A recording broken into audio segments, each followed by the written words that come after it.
Exposure to like spoken word poetry in general. I was at a Hurricane Katrina relief benefit at Sarah Lawrence College, and all these performers from this organization called Urban Word NYC were there, and I was just like, "This is amazing! What's this?" Like, it was like rap, but it wasn't. It was like rap and theater and stand up, and it just blew my mind. It's not therapeutic. Poetry has always at least been cathartic for me. Like, it's always been a space of release. It was a place I could say things I couldn't say in the classroom, things I couldn't tell my parents. I could get up and say in front of a room full of strangers, and for some reason, for a lot of people, that's a lot more comfortable. You know what I mean? Oh, Tamara's Opus. Yeah.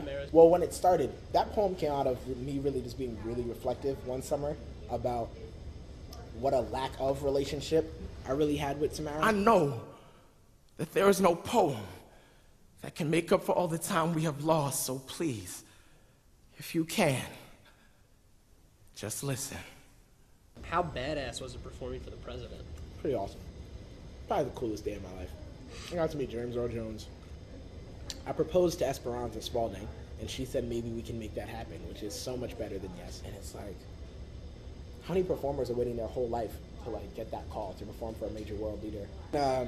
Faith is the biggest part of my life. Just like, I was raised in the church, and it's funny because before I ever knew of spoken word performance, for ever since spoken word poetry, apparently I found this out from my mom. I used to walk around the house like doing sermons, and so like a lot of my style comes from this black oral tradition of like giving sermons, of rhetorical flair, of carrying a metaphor, an image, of getting excited at a certain point in the poem and stuff. Like, it's important for me to think of myself as a vessel, because I am. Like, there's nothing, the way I honestly feel is that there's nothing in Joshua Bennett that produces poems. And the first time I think I started thinking about this was 2006 at that slam, where I did this poem, Talented 10th.